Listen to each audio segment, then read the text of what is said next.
0710 local time. The Persian Gulf looks almost peaceful. Flat water. Pale morning light. Nothing moving except a few distant tankers crawling across the horizon.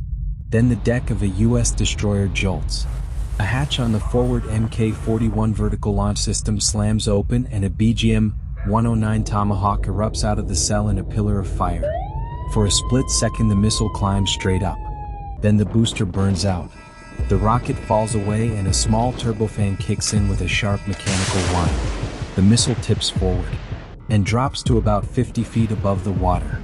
Now it's skimming the surface at roughly 550 miles an hour. 4 seconds later another launch cell fires. Then another. Then another. Inside 90 seconds, 8 cruise missiles have left the ship. 2 nearby Arleigh Burke class destroyers are doing the exact same thing. By the time the launch cycle ends, more than 20 Tomahawks are racing across the Gulf. No warning. No radio chatter. Just metal tubes screaming low across open water. And Iran doesn't know they exist yet.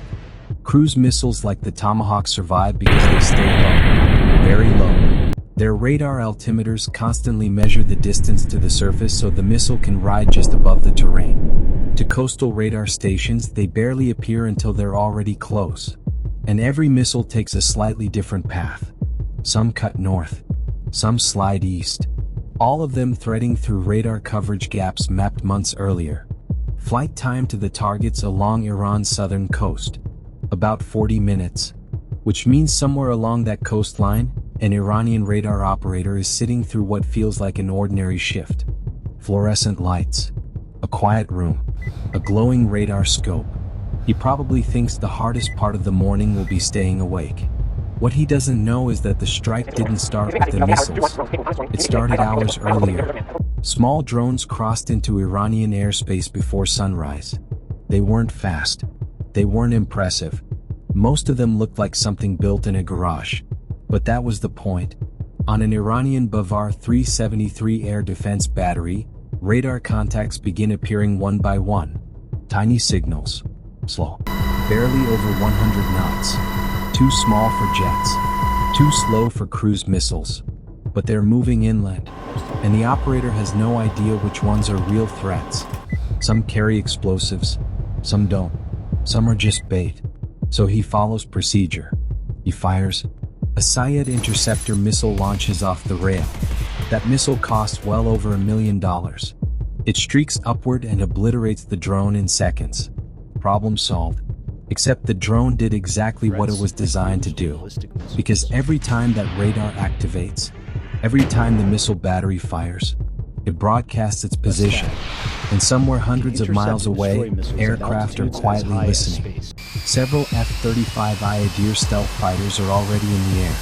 They aren't transmitting radar. They're not announcing themselves. They're just collecting signals. Every radar pulse. Every communication link. Every air defense emission across western Iran. Inside the cockpit, the pilot isn't juggling 5 different screens. The jet does the heavy lifting. Its computers fuse radar data, infrared sensors, satellite feeds, and network information into one picture. One display. One battlefield. Imagine driving with a GPS that shows every traffic camera, every police car, every roadblock ahead of you. That's what the pilot sees. Meanwhile, farther west, other strike aircraft are waiting in Iraqi airspace. They've been flying holding patterns for nearly an hour. Fuel ticking down. Pilots quiet on the radio. Everyone watching the same clock. Because modern air warfare is about timing. Everything has to arrive together. At altitude over western Iraq, the first strike aircraft reached their release points. Weapons officers double-check target coordinates. Those coordinates have been updated all morning. Satellite imagery, signals intelligence, airborne surveillance, everything feeding the same network. When the release call comes, heavy standoff weapons drop from the aircraft. A moment later, their rocket motors ignite. The missiles accelerate rapidly, climbing before turning toward their targets. These weapons move much faster than the Tomahawks launched earlier, which means they'll arrive first. And the first explosions of a strike operation usually shape everything that comes after. In Tehran, the morning has already begun. Traffic building. Government offices opening. Another day in a city of nearly 10 million people. Then the impacts start. Explosions tear into several military and government facilities tied to defense planning and intelligence coordination. Windows shatter across nearby streets. Smoke climbs above the skyline. Emergency vehicles scramble across the city. These targets weren't chosen randomly. War isn't just about blowing up weapons. Sometimes the real goal is to disrupt the system that controls them. Break the communication links. Slow down decisions. Create confusion. Because while those first explosions echo through the capital, the rest of the strike force is still inbound. Back along the Persian Gulf, the Tomahawks finally reach land. They cross the shoreline still flying low. Targets along the southern coast include naval facilities, command buildings, fuel depots, and missile launch sites. The missiles arrive almost simultaneously. Warheads slam into infrastructure along the coast. Fuel storage ignites. Concrete buildings collapse. Shockwaves ripple through naval bases that had no warning just minutes earlier. The strategic focus here is obvious. The Strait of Hormuz, one of the most important maritime choke points on Earth. Roughly 20% of the world's oil supply passes through that narrow strip of water. If it closes, the economic shock hits every continent. So anything capable of threatening shipping in that strait becomes a top priority target. Anti-ship missile batteries, naval staging areas, fast attack boat bases, submarine infrastructure. All of it goes on the list. Carrier aircraft arrive soon after the cruise missiles. On the flight deck of a U.S. aircraft carrier pushing into the wind, F divided by a -18E Super Hornets launch one after another. A catapult launch isn't smooth. It's violent. 0 to roughly 160 miles per hour in about 3 seconds. The pilot's spine slams into the seat. For a moment your body feels twice as heavy. Then the jet is airborne and climbing. Those aircraft head toward coastal targets identified earlier. Missile launchers overlooking the water. Naval repair facilities. Submarine support piers. Precision bombs guide themselves using damn GPS kits. Some are massive 2,000-pound weapons designed to break hardened structures. Others are smaller glide bombs that can travel dozens of miles before impact. Within minutes, several coastal missile batteries stop transmitting entirely. Meanwhile, electronic warfare aircraft are hunting radars.